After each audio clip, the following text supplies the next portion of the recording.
Yeah, so PACT is basically the latest output of the PIA adventure. It's basically, as its name says it, a collection of tools that we've developed to help practitioners co-design partnerships that are inclusive, and it focuses on hybrid partnerships. So what we mean by hybrid is partnerships that involve a variety of stakeholders for social impact, and those personas include a large business, a large NGO, government agency, and a startup. So we worked around those four archetypes. Why we developed PACT? Well, we've been interested in partnerships, as you know, in PIA since its inception. Actually, for full disclosure, when we started it, we were hoping that we would be facilitating partnerships between these members. We learned very quickly that it would be very hard for us to do with our capacity, and it would take a lot much more effort than and resources that we had. But what we saw very clearly is that hybrid partnerships are just essential to scaling. Every time we were talking about scaling social impact, the topic of partnership came up. And so we realized while we could not broker partnerships in this community, we had the right group to close the knowledge gap that existed.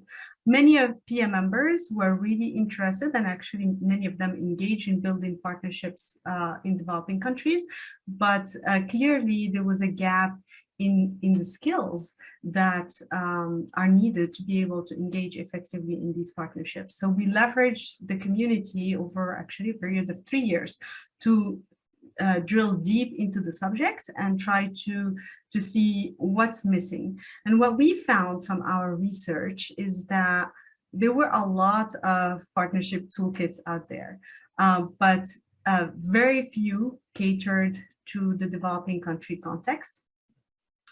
Very few were inclusive of the nonprofit world. So a lot of them catered, business to business. And most importantly is that most of them were unilateral. They were tools that you used to evaluate your partners and didn't really engage in dialogue. And so that's when we realized something new was needed. A set of tools that are really developed to engage partners that may be of different type, different level of power, in real co-creation of a partnership model. Okay. So in essence, what we did is that we convened a group of PIA members and Scale-Ups fellows. So these are social entrepreneurs and people who are working either within business and international development sector. And we convened them to look at a few tools that we have found in literature. And together we designed other tools to close the gap. And what we ended up with is a set of 12 tools that we organized around the design rhythm that DLab uses throughout all of our work. So it's learn, imagine, create, and test. Here we used the word evaluate because it seems more appropriate. So the first group of tools really focus on this idea of learning. Learning why this partnership should exist. So it's learning both at the internal level, like the individual level, but also the mutual level about the motivations, the drivers that each partner, learning about the motivations and the drivers of each partner to join this partnership, about their capabilities and perhaps gaps that might exist, and also about their cultural readiness to partner, but also the cultural fit between the organizations. So that's what the first piece of it is. The second quadrant is focused on imagining what the partnership could do. So what value proposition is this partnership creating for whom beyond what we create individually? What impact is it creating and for whom? And what kind of partnership should we develop together, we should aim for? The third quadrant really goes in the question of how. So how do we create this partnership? How do we deliver this value proposition together? What are the roles and responsibilities of each partner? How do we capture value from the partnership? One question that a lot of people end up forgetting to address is like, how are we going to extract value from it for our organizations? And then also, how are we going to manage the relationship? And then the last quadrant is about how much, and really assessing, does the partnership create enough value for each partner in comparison to the effort or the cost that they're putting into it. We have a tool that's looking at measuring the success factors and also the risk factors of the partnership. And then this last tool, the readiness checklist, is both an entry point and an exit point of this cycle, where we're looking at criteria to measure whether or not, criteria to measure the level of readiness to engage in this partnership. Yeah, that's really comprehensive. And do you have an example of how it's been applied? Yeah, so the P.ACT toolkit was designed to be used a bit in different manners. The first one could be just for training, so people about partnerships and hybrid partnerships. The second one is for preparing, so internally in an organization to prepare for a conversation. And then the third one, which is the one that we tested, is to facilitate basically the conversation between multiple partners.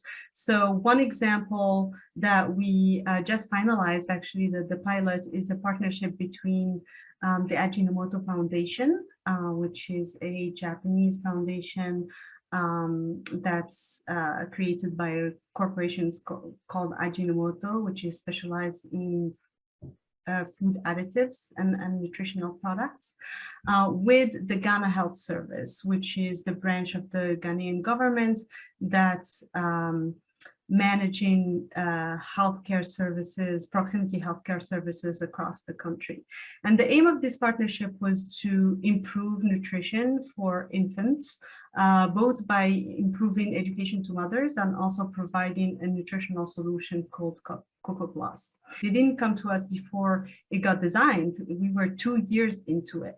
But the Ajinomoto Foundation was interested to use the toolkit in a way to prepare the two partners for the next phase of their partnership, which is they had piloted in a few districts, and now it was time to really scale it up across the country.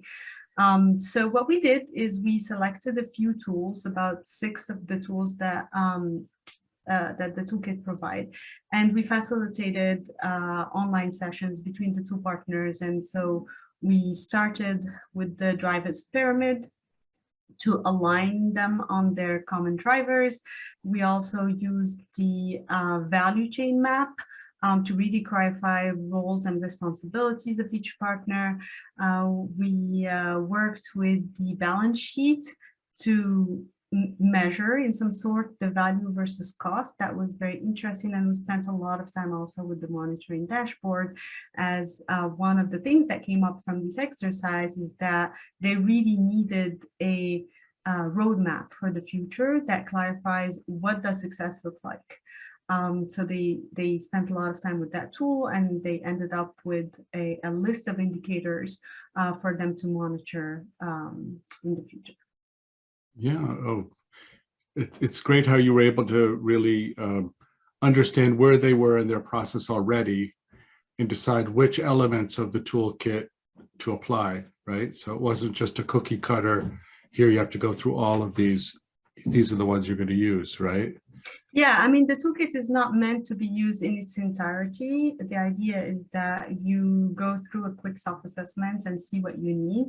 And then you use the tools. There's definitely a bit of a logical order and some prerequisites, but it's totally modular. And also the notion of partnership implies, correctly or incorrectly, two, kind of a marriage. Are you talking about multiple potentially multiple companies or organizations or is this really specific to two, bringing together two? Some of the tools are easier to use when there are just two players in the partnership because of the mental model and the visual model. But in reality, a lot of the partnership for impact involve more than two organizations. Often you have, some kind of a community organization, working with an NGO. Often there is a government involved in the process. And again, when you bring in the private sector, that could be a large corporation or a startup. So in our experience, yes, you can use it for two, and that's actually the easy case studies. But in the reality, when we were designing this, we were very aware that these tools needed to be flexible to be able to accommodate more than two actors.